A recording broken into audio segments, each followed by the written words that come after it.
Just as a wanderer in the desert sees a mirage when light from remote objects is bent by the warm air hovering just above the sand, we may also see mirages in the universe.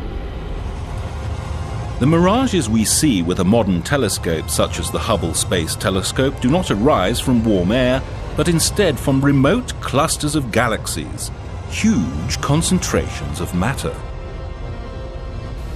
Long ago, some people thought the Earth was flat.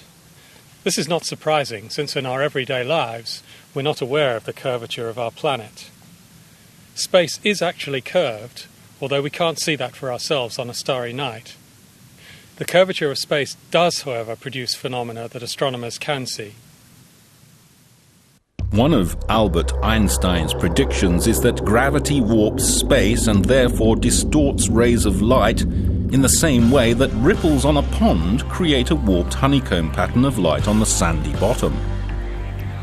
Light from distant galaxies is distorted and magnified by the gravitational field of massive galaxy clusters on its path to Earth.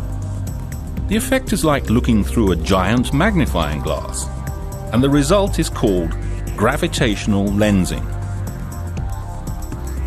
The weird patterns that rays of light create when they encounter a weighty object depend on the nature of the lensing body.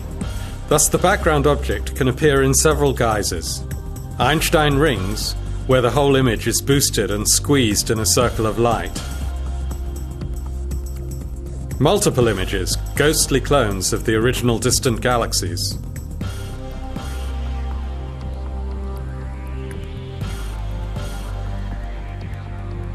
Or distorted into banana-like arcs and arclets.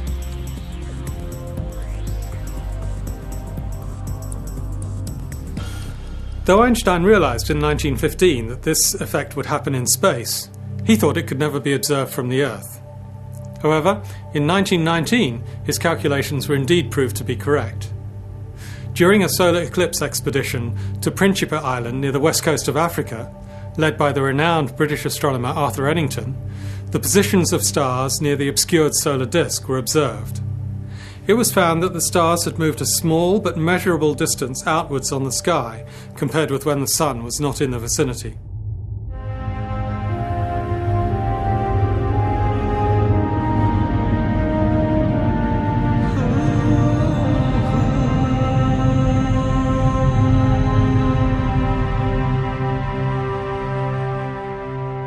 Nowadays, faint gravitational images of objects in the distant universe are observed with the best telescopes on Earth and, of course, with the sharp-sighted Hubble.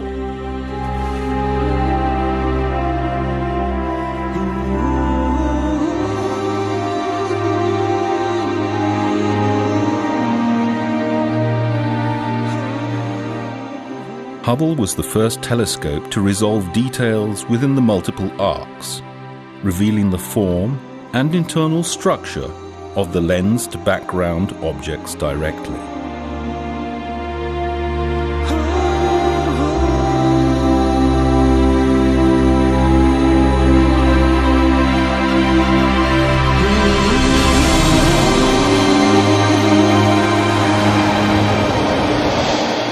In 2003, astronomers deduced that a mysterious arc of light on one of Hubble's images was the biggest, brightest, and hottest star-forming region ever seen in space.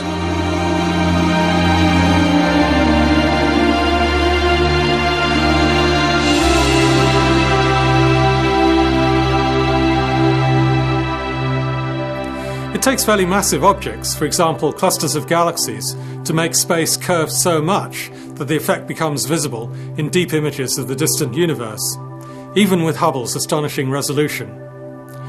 And so far, gravitational lenses have been observed mainly around clusters of galaxies, which are collections of hundreds or thousands of galaxies and are thought to be the largest gravitationally bound structures in the universe.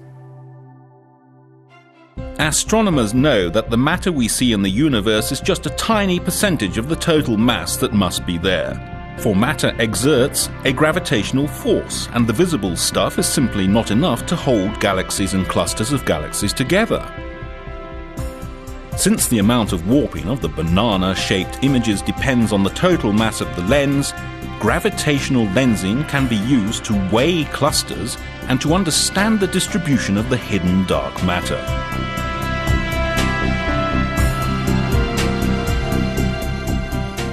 On clear images from Hubble, one can usually associate the different arcs coming from the same background galaxy by eye. This process allows astronomers to study the details of galaxies in the young universe and too far away to be seen normally with the present technology and telescopes.